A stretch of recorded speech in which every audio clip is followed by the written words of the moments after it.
Hello, welcome back to the channel. Today it's another pro cycling related journey. This time at my home climbing the Col de Liseran as I journey over with my wife and dog in support to see the peloton roll through Lans-le-Bourg. A small village which is just before the climb, the Col de Mont-Cenis over into Italy, which is their final destination on this year's Criterium de Dauphine. Ce couloir qui a été créé pour lui, les roues sont en train de tourner et une page d'histoire va se tourner également dans quelques heures. L'accueil du public ici pour la toute dernière fois pour Romain Bardet, mesdames et messieurs. Merci Romain. Voilà ce qu'on peut dire collectivement. L'arrivée évidemment sur la ligne de Romain Bardet qui est chargé d'émotion avec un sourire angélique une fois de plus pour Romain qui nous a offert, qui salue Romain Combo, les deux Romains du collectif Pique-Nique Post-NL qui vont pouvoir se concentrer maintenant sur le dernier départ. Footage of Romain there as they plan to leave Val d'Arc today. This marks the end of his amazing professional cycling career, and we'll miss you, sir. Thank you for your inspirational talent, and I hope you enjoy the next phase of whatever your life brings. I'm only doing the climb segment from Val d'Isère up on this what would be 100-kilometre round trip, as I'm nursing a broken hand, as you've seen already on the video there. So braking on descents is a little painful at the moment. But later in the summer I'll do Mont-Cenis, including all the climbs and descents there and back. But for now, we'll just see what we can accomplish on a climb I know quite well.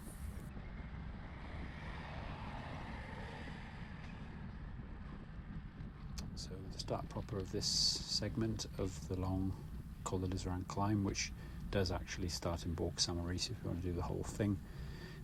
But this section starts at the Lézenon lift as you leave Val d'Isère centre and head towards Le Fourny.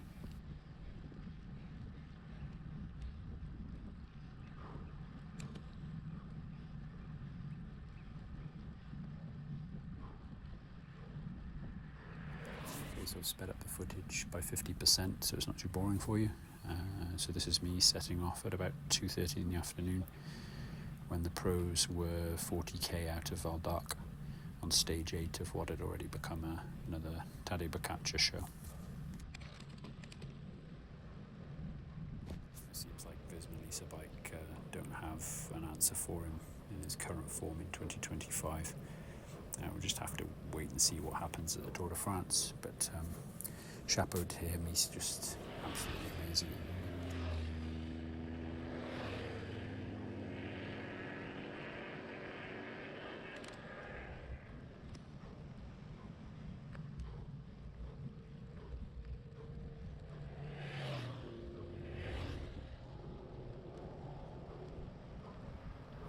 And there goes my wife in the car with the dog in the back up towards Fourny, and she'll meet me at the summit.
Dauphine and the Teleferique on the right there. It's about a 5% gradual gradient all the way to Pont-Saint-Charles. And once there, you'll cross the stone bridge across the Isère River and then start the 24-25 turn ascent proper.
Okay, from here the gradient's going to ramp up through the following 4 hairpins as you're elevated quickly to the restaurant Signal. Usually I'd go in there and grab a coffee if I was snowboarding, but it's not the right time of year to go up the Vallon lift to Pisaya Glacier. So not today, but maybe I'll take the GoPro along for a day once the first lines are available in winter this year.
what happened to the weather really. It does change very quickly up here in the high Alps, but it looked really nice when I was leaving, as you see on the footage there when I left town. But by the time I get up this sort of elevation and the motorbikes are passing me, the weather had turned horrible and it was raining. I'm wiping the lens a lot as well, so apologies for that if it disrupts the enjoyment.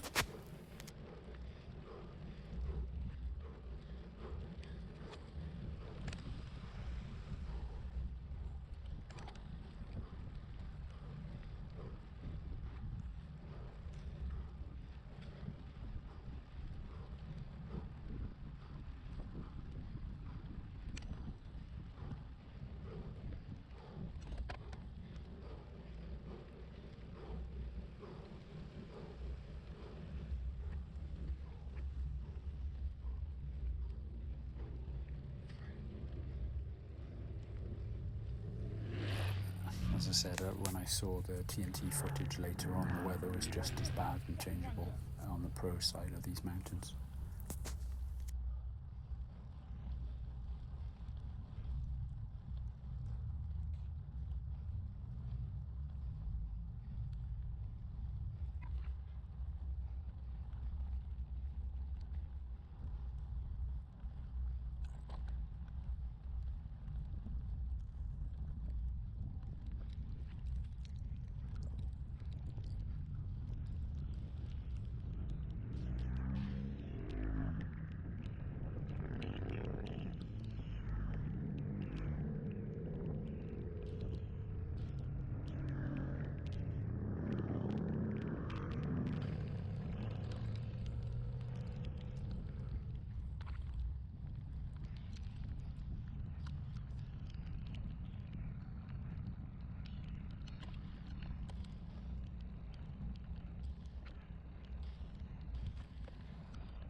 I was there today. I passed the silent restaurant and cable car station.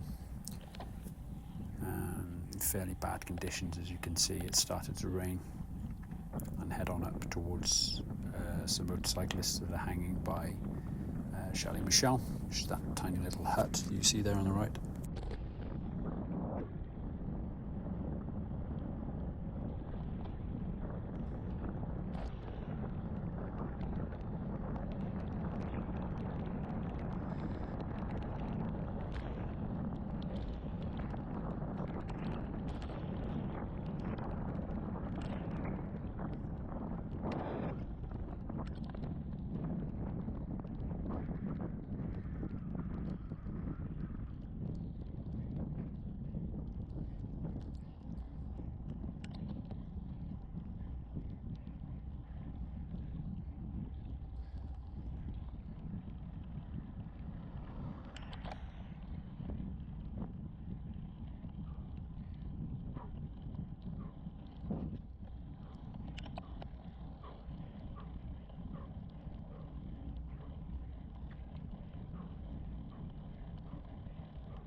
From there it starts to ramp up a little bit as we head towards Hotel the Refuge du Soleil.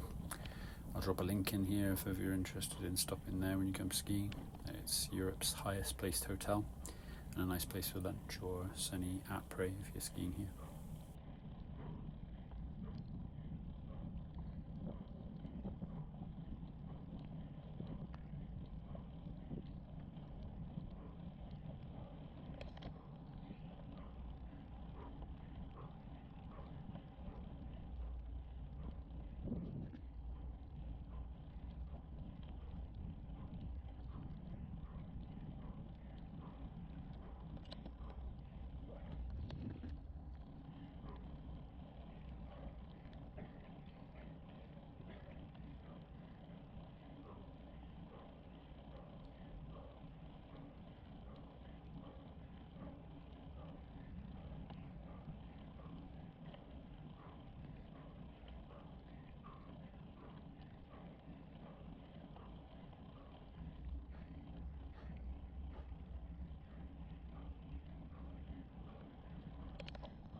no task in hand, no pun intended. Let's continue up towards marker 4 kilometers to go, which if you know this segment and you've seen it on Strava, Romain Bardet held the KOM for this climb for a long period. I think he's just been pipped, but it's around 38 minutes.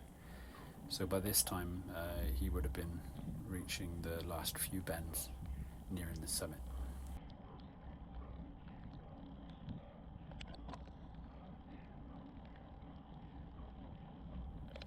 But you know, let's not feel too bad. I'm not 100% able right now. The conditions aren't great, and I'm a 50-year-old rank amateur. So chapeau Roman and anyone else who's beaten his time lately. I mean, 38, 39 minutes, anything under 40 minutes is ridiculously quick up here. But just shows what the pros can do.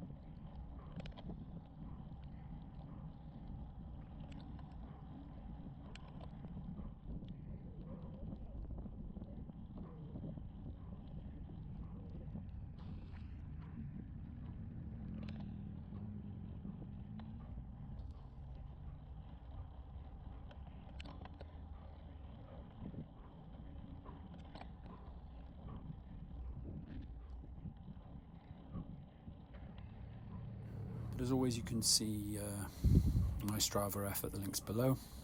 Add me if you like, I'll probably add you back. If you're interested in coming to the Alps, then I do climb a fair few of the big boys over here, just to give you an idea of how they can be hit by an amateur.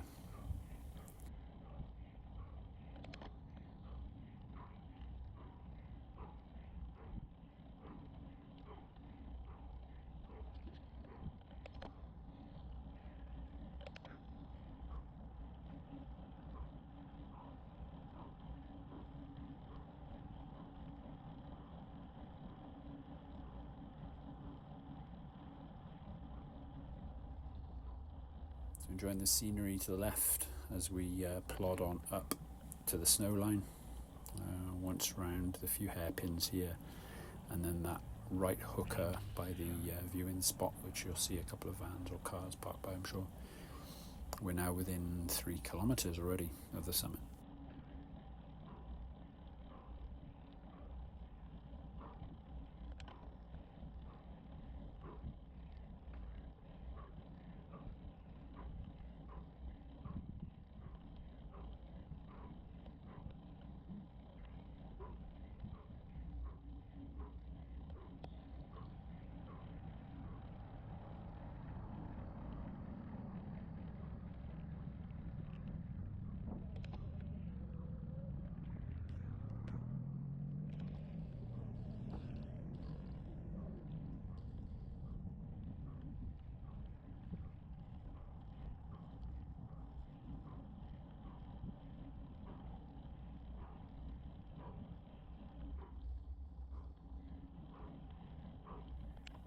By this time, I'm always checking my time regularly on the Bolt, and on this particular attempt, I'm fairly close to my best, which is 1 hour and 3 minutes and some odd seconds.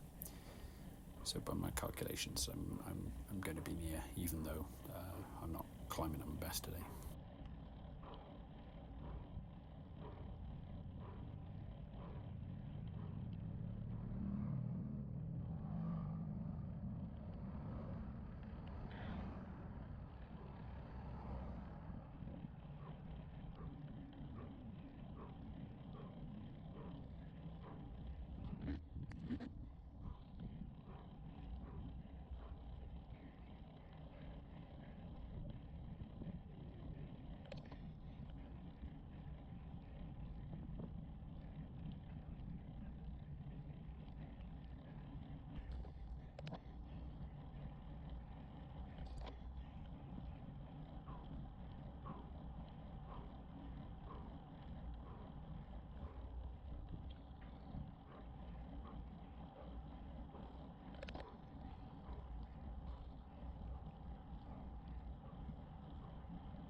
sadly for me and for you watching this, at about 1.8 kilometers to go, which is coming up shortly, the battery goes. The GoPro beeps to signal that it's in its final moments of capture, and off it goes. So unfortunately no footage. I didn't stop and replace the battery like I did on the Fenestra a couple of weeks ago, as this is just a local climb for me, but you get the idea anyway.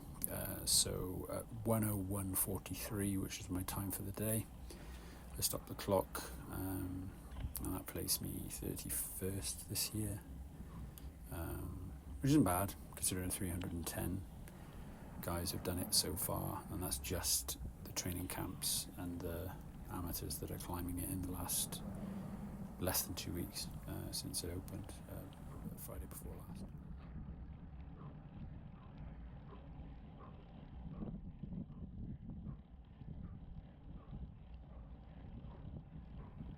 Waving to the Lamborghini Ferrari that passed there with my broken hand.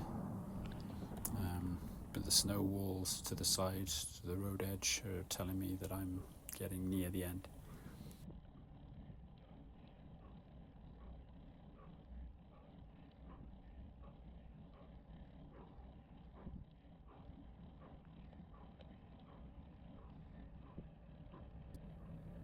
And that time is, I'm going to get knocked down the chart pretty rapidly, because Wisma Lisa Bike have got training camp now before the Tour de France over in Tignes, so they'll be climbing it, and so will probably a bunch of other decent cyclists and pros.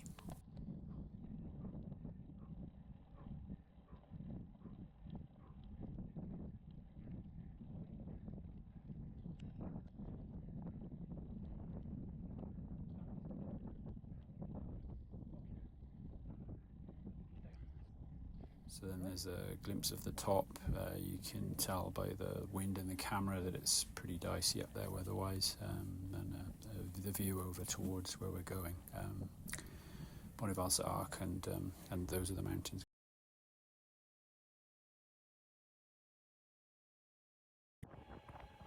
So then I wrapped up, checked the bike in, jumped in the car with the wife and dog, and we headed down to our destination. We parked up, grabbed a drink and a seat at a restaurant on the main road through the town, and it was good timing, as the owner of the restaurant said that the front runners were only 5k out. They just caught Mathieu van der Poel after he'd had a long stint on a solo breakaway. Unlucky to him.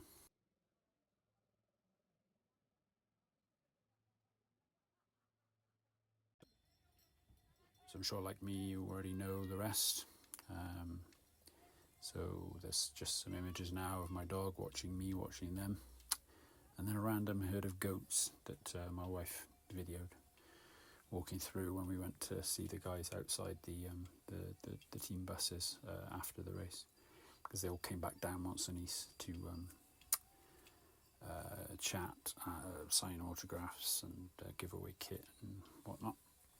Romain Bardet was particularly mobbed because, of course, this is his last race of his career. But anyway, again, goodbye to you.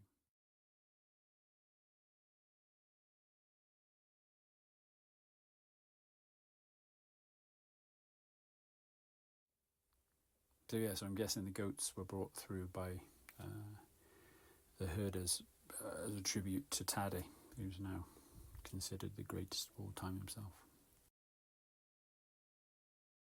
Thanks for watching. Don't be shy. Hit like. You can subscribe if you want to. And I might see you again. Bye-bye for now.